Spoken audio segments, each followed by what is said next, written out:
Сегодня мы будем рассматривать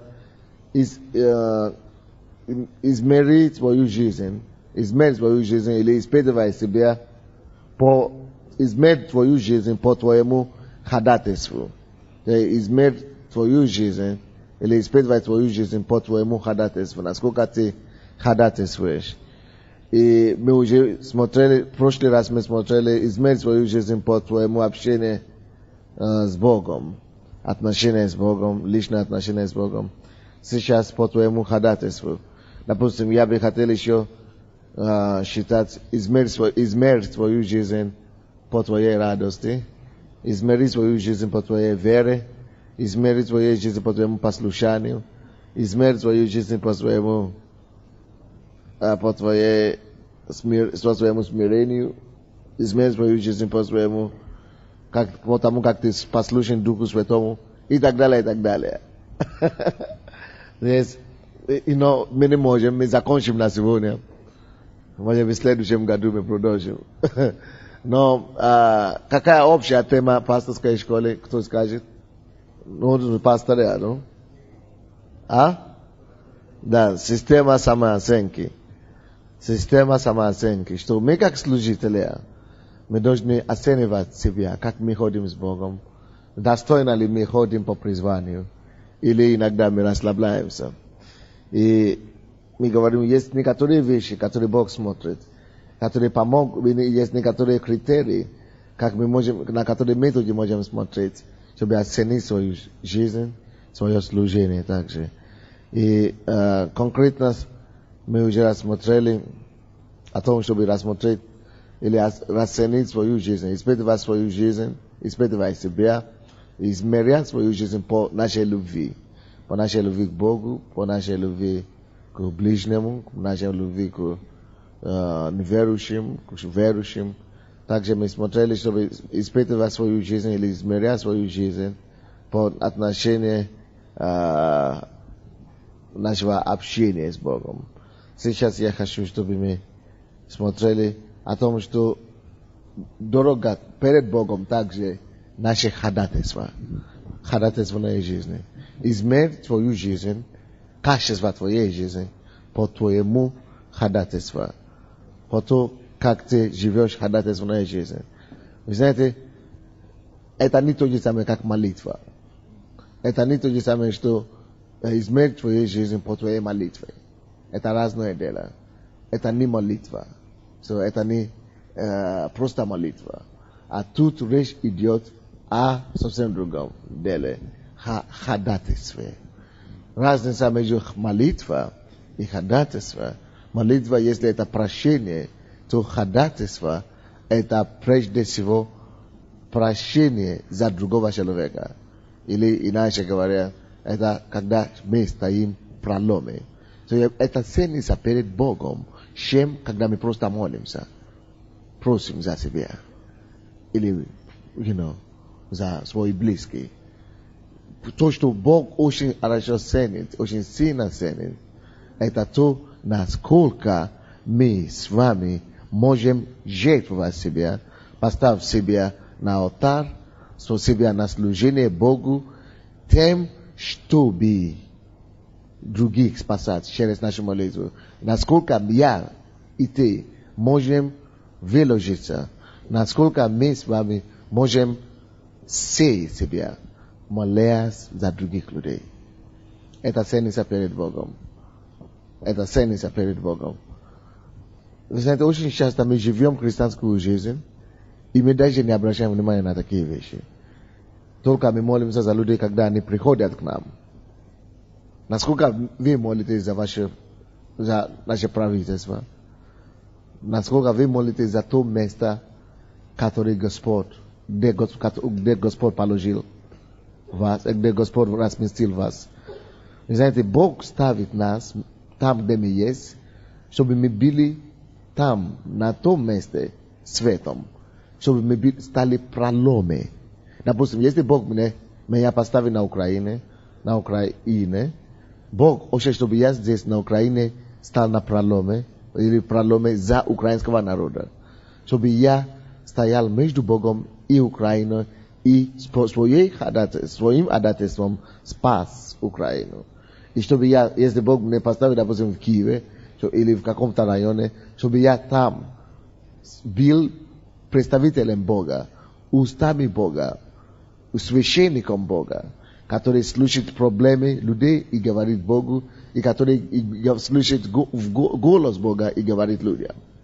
То есть я поставлен там, чтобы через ходатайство привести этих людей к Богу.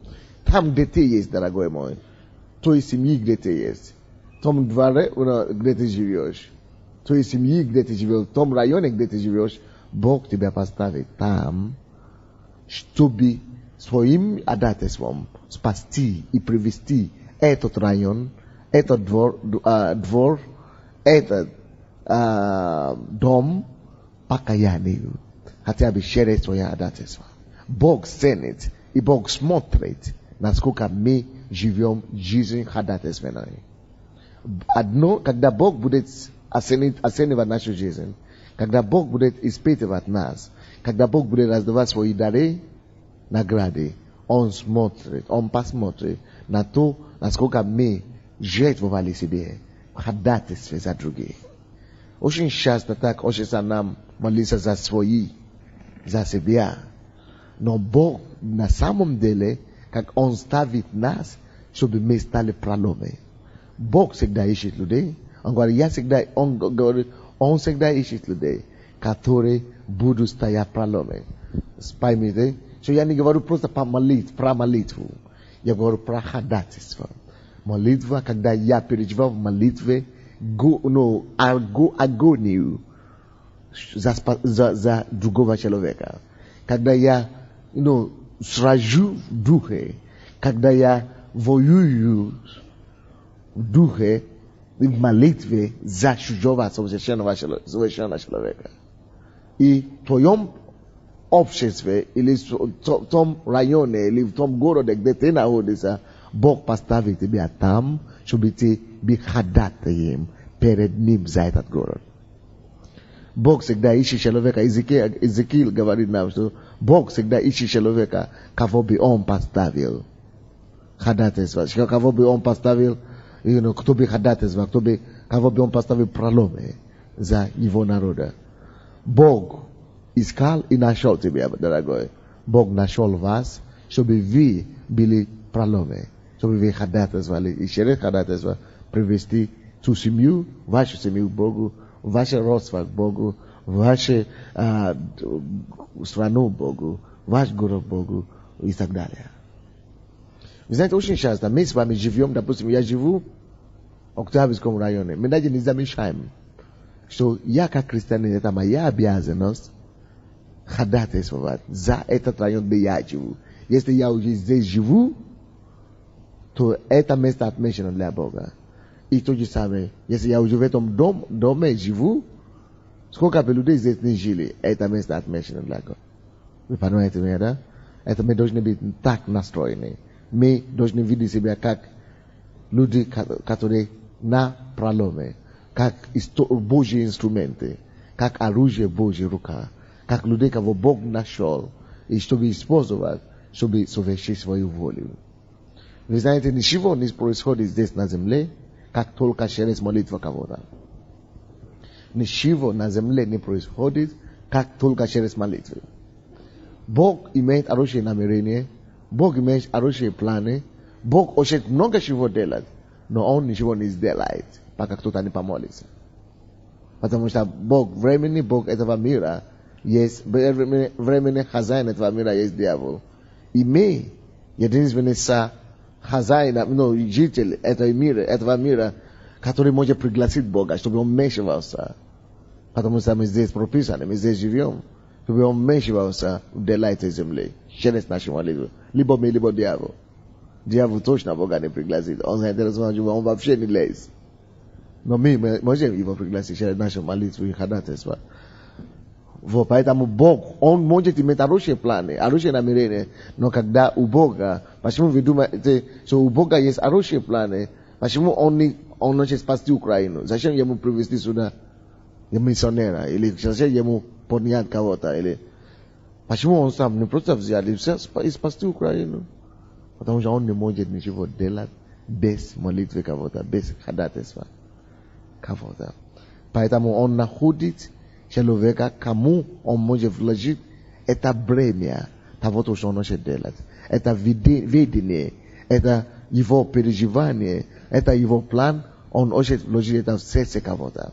И когда он находит человека, он вложит это ему на сердце, и тот человек переживает то же самое, что переживает Бог в отношении этого города или этого другого человека. И поэтому Бог ожидает, чтобы как только что ты начинаешь чувствовать это бремя, чтобы ты возглашал, чтобы ты промолил.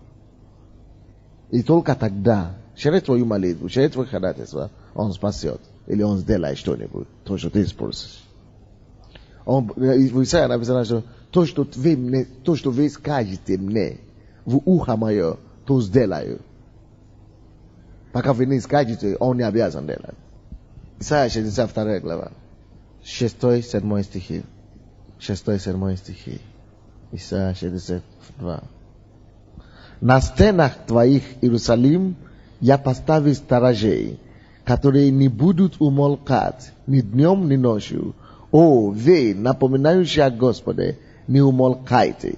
Не умолкайте перед Ним, доколе Он не восстановит и доколе не сделает Иерусалима славою на земле. Это речь идет об ходатайстве, что Он поставит сторожей, которые не должны умолкнуть ни днем, ни ночью.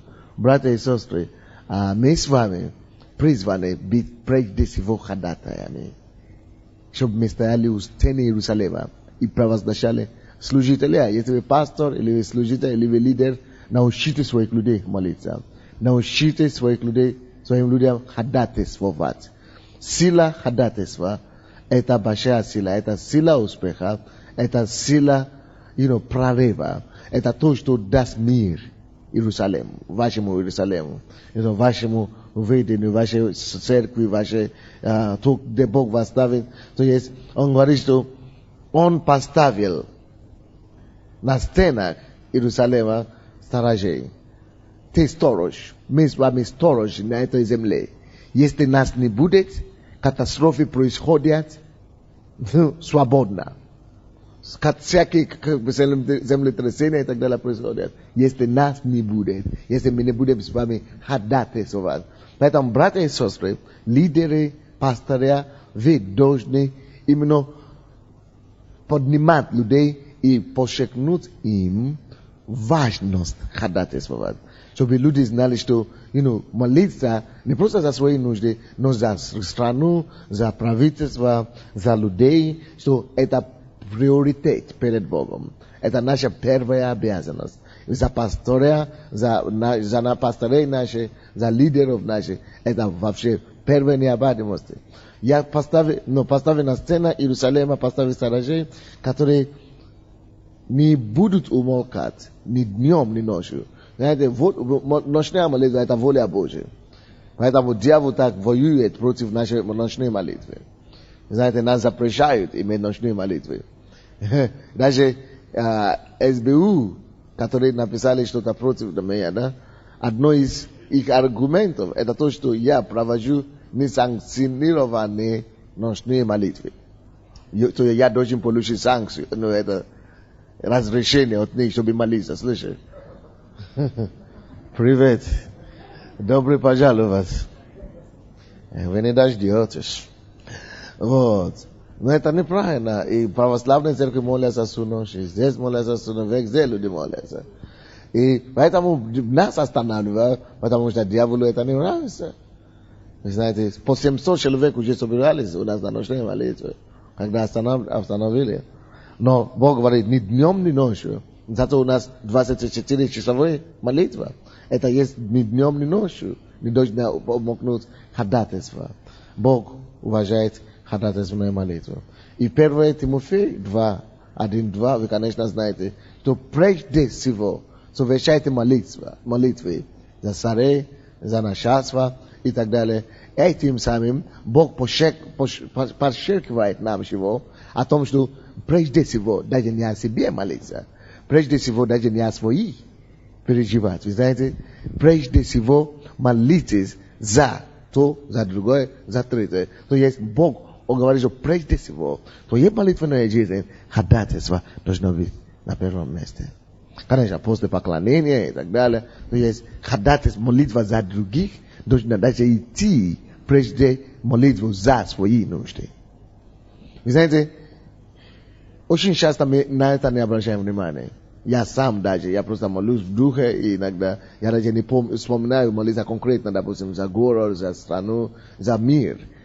Но это необходимые вещи. Мы здесь, чтобы спасти этот мир. Мы здесь, чтобы избавить этот мир. Мы здесь, чтобы принести пробуждение. Мы здесь, чтобы силой молитвы нашей, чтобы найти людям выход, чтобы дать им выход, чтобы дать им ответ, чтобы дать им пробуждение. И, вы знаете, ничего не произойдет в физическом мире, пока они не продадут начало духовном. Вы понимаете, да? Поэтому в духовном мире очень важно, чтобы мы научились ложить себе дорогу, конструировать дороги в духовном мире нашими молитвами. Молиться за наших лидеров, молиться за наших руководителей, молиться за наших президентов и так далее. Молиться за вообще мировых лидеров. Молиться за европейских лидеров, Европейский Союз, Японию, Америку, за людей, от которого зависит, судьбы нашей страны. Если бы кто-то молился за Гитлера, может быть, что-то бы произошло лучше. Если бы кто-то молился за Сталина, может быть, что-то бы произошло лучше с них. Поэтому, братья и сестры, не будь ограниченным христианином. Не будь христианином с ограниченным этим взглядом на жизнь, мировоззрением. Давайте мы с вами будем мировыми верующими.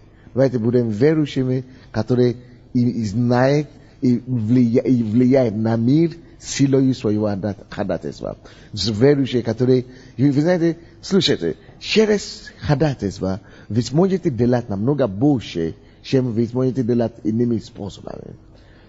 Многие из вас, вы никогда не поедете в Африку. Но я вам скажу, каким образом вы сможете ехать в Африку. Вы сможете ехать туда, силой своего ходатайства. Вы можете просто стать перед Богом, за какую-то страну в Африке, допустим, или Европе, и просто стать ценой, просто стать ценой.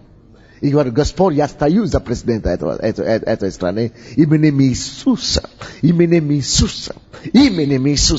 Я провозглашаю, что беззаконие прекратится в этом государстве во имя Иисуса. Я провозглашаю, что будет прорыв во имя Иисуса. Я провозглашаю, что будет победа. Я провозглашаю, что экономика этой страны исцелится. Именем Иисуса Христа. Ты здесь находишься. Знаете, Бог не ограничен. Бог слышит тебя, пока ты здесь. И, он будет слышать то, что ты говоришь ему на ухо. Он не говорит, потому что ты молишься на Украине, он будет только слышать твою молитву про Украину. Нет. Он скажет, он сделает то, что ты скажешь ему на ухо. Ты находишься на Украине, ты молишься за Америку. Он услышит твою молитву на Украине, где-то в Америке, и сделает. То есть это процесс. Вы поняли? То есть мы можем дотрагиваться до мира. Мы можем дотрагиваться до лидеров нашей планеты. Братья и сестры, слушай. Ты можешь намного больше делать, чем ты думал. Многие из нас думают, я не могу проповедовать. Я не могу то делать, я не могу другое делать. А Бог говорит, ой-ой-ой-ой-ой. Какая ограниченность, какая глупость, слушай, какая примитивность, а? Слушай, он имеет такую величайшую силу, что, словно, в мир может перевернуть. А он крест на себе ставит, крест на себе ставит. Слушай, ты можешь делать намного больше, чем ты мог в своем самом шикарном воображении. Тебя представь. через силу ходатайства. О, Масаха. Thank you, Lord. Слава тебе, Господь. Я вам рассказывал историю об одной женщине, вернее, об одном пасторе. Какой в церкви, которая умерла, женщина какая-то, пожилая женщина. Я мутно помню эту историю, но я помню суть, я вам расскажу суть. Знаете, и он должен был делать служение похороны, то есть панахиды, или как называется, для этой женщины. И он не мог получить проповедь. И ночь перед этой похороной он молился много, он не мог. Он пошел спать, и у него просто видение было, Бог его собрал на небо. И Бог показал ему небо. Насколько прекрасно небо. Насколько все хорошо и так далее. И Бог показал ему его дом. Оказывается, мы строим себе дворцы, которые Иисус говорит, что я пошел построить вам по-своему, это самое, как ты служишь. Это твоя награда. И Бог показал ему, как служитель, что он делает, что результат его труда, что он делает. И Бог показал, как будто он на очереди, как будто он умер, короче. И он на очереди, и эта женщина, короче, суть такова, что эта женщина получила намного больше награды, намного больше дворца, и вообще венца, и звезд там, чем он, пастор. То есть 5000 человек в церкви. Женщина, никто не знал ее. Ну, она ходила в молитвенной группе, и все. Пожилая, 82 года.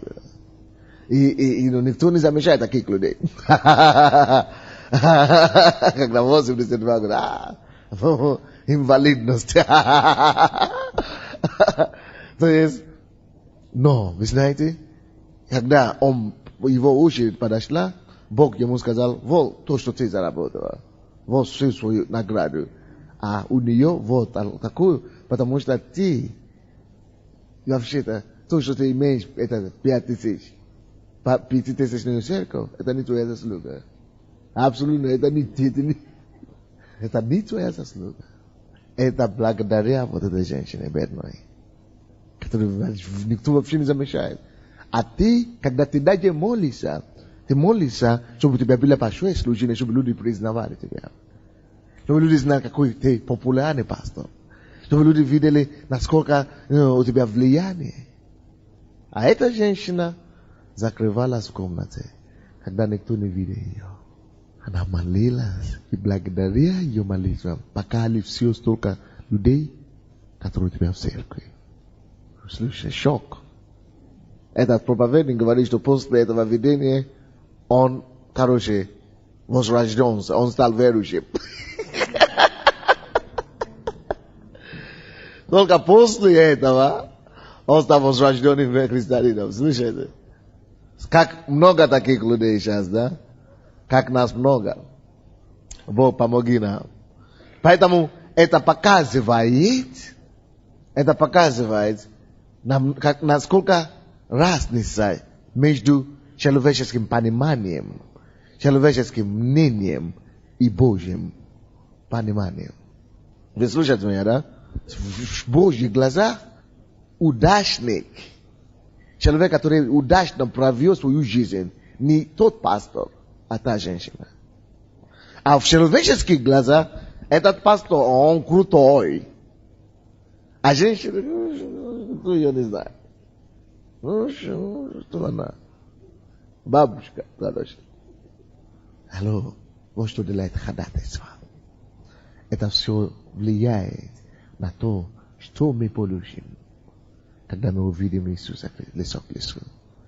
Это будет все влиять на то, что Он скажет нам.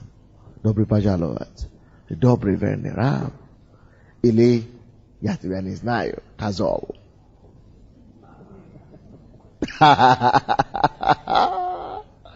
Не дай Бог. Слушай, братья и сестры. Ты можешь посвятить свою жизнь ходатайству. Ходатайствовать не тяжело. Это просто настраивать себя. И говорит, Господь, я хочу стоять проломом.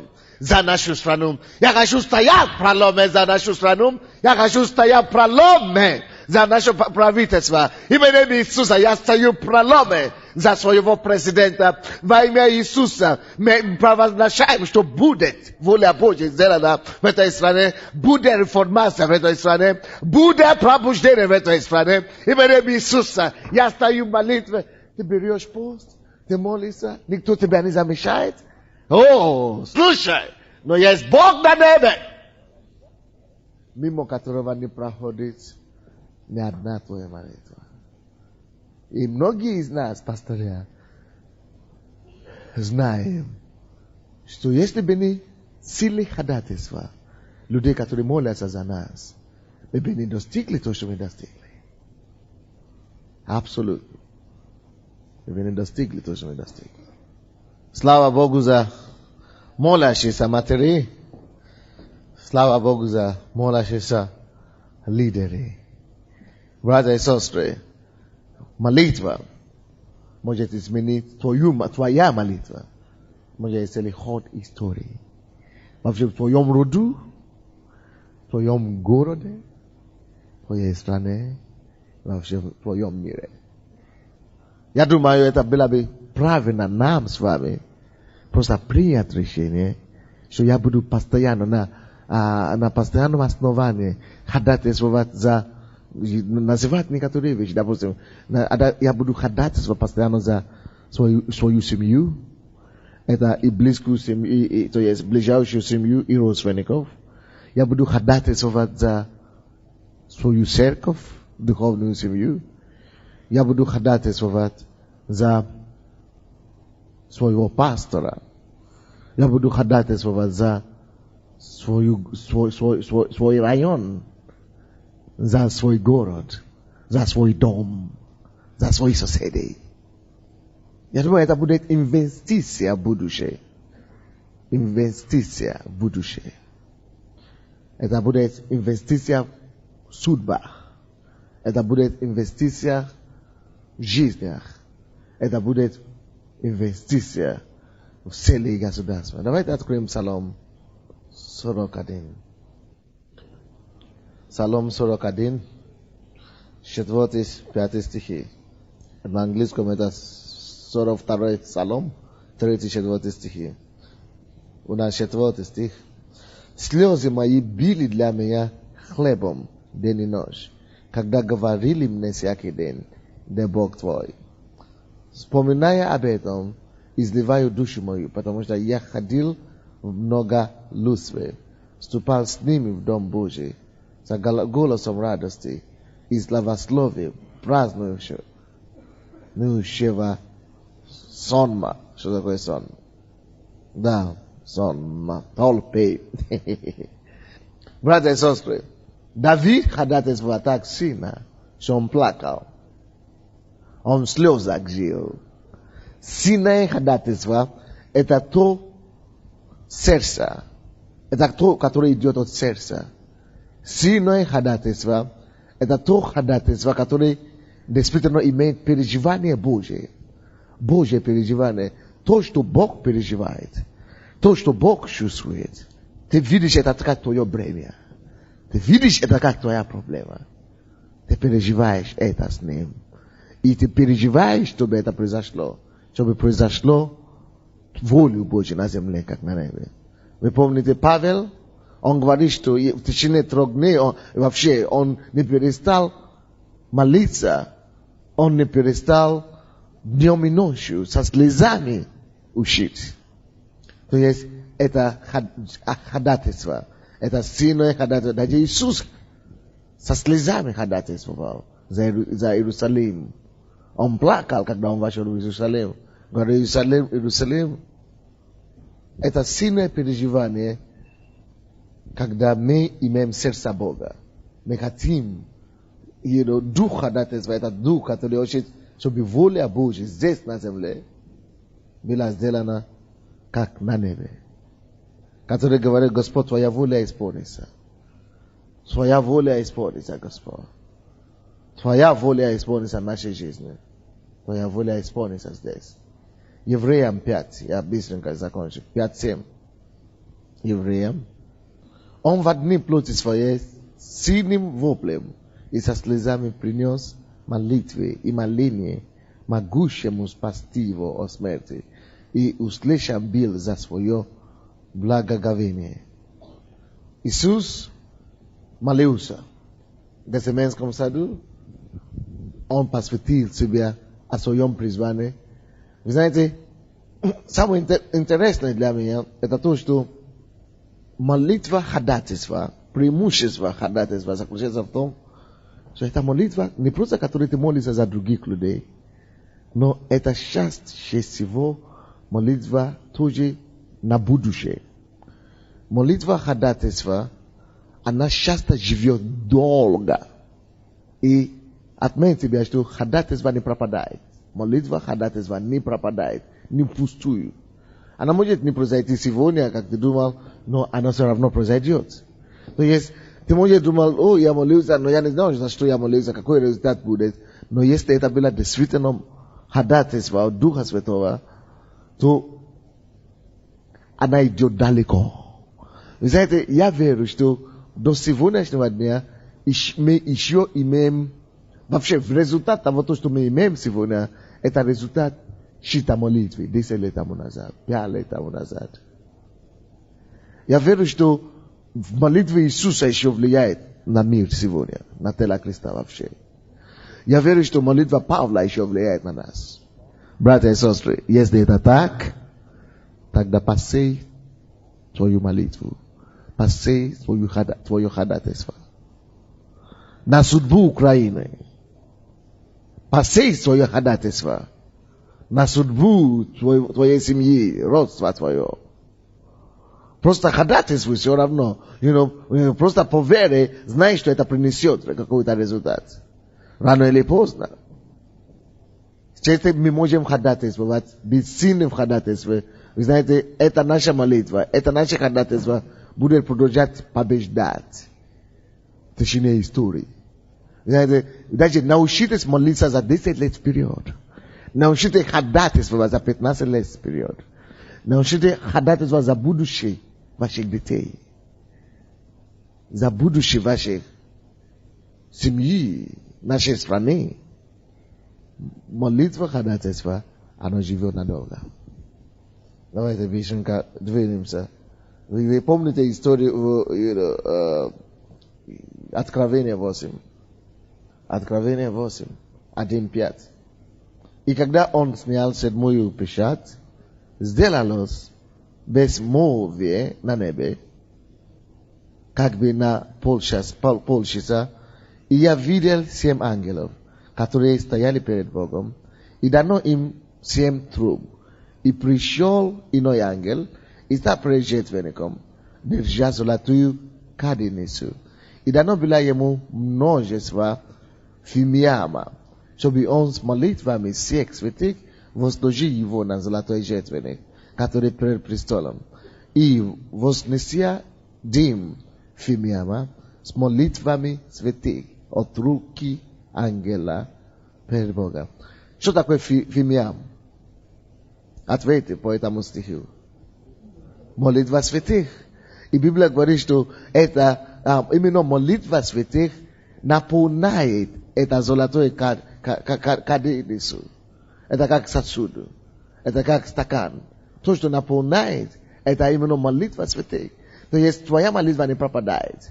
И моя молитва тоже не пропадает. Твоя молитва сохраняется. Каденица Божия. Каденица Божия. Она приходит туда. Попадает туда. Каденица это. Не пропадает твоя молитва. Так что не переживай. Продолжай накоплять. Накоплять твою молитву туда. Накоплять твою молитву туда. 5 стих говорит, и взял ангел каденицу, и наполнил ее огнем жертвенника, и поверг на землю. И произошли голоса и громы, и молнии, и землетрясения. То есть, когда эти каденицы или шашки наполнились, был взрыв. Прорыв прошел. То иногда ходатайство так и работает. Что ты будешь долго, тебе придется долго молиться, долго просить. Ты знаешь, что происходит? Ты наполняешь твою каденицу. как только что он наполнится, твой результат как дождь, словно дождь, даже как гром будет, прольется на тебя. Братья, мы можем с вами менять жизнь, мы можем и менять нации через наше ходатайство. Матфея 26:40.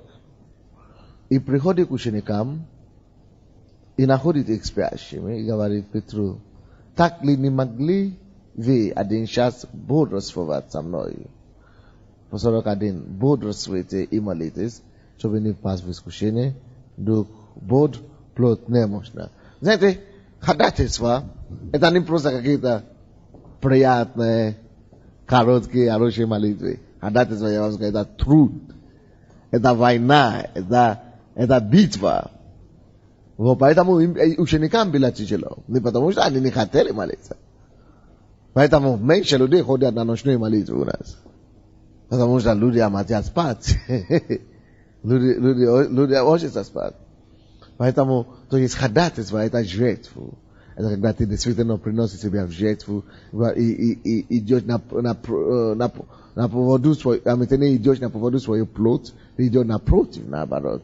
И причем не молишься за себя. Когда мы молимся за себя, еще ладно, должен получить какие-то. Но когда ты молимся за чужих, мы должны вырабатывать это. Научиться молиться за людей, которые вокруг нас, за людей, кого Бог поставил для нас. Аллилуйя. Так и случилось, что после сколько месяцев перерыва, сколько у нас учения это ночные молитвы? После годовщины, да? Около 4 месяцев. После 4 месяцев перерыва, у нас не было ночной молитвы, нас запретили после годовщины, чтобы не молиться вместе. То я заканчиваю эту школу, мы заканчиваем эту нашу школу, да? Именно на молитве.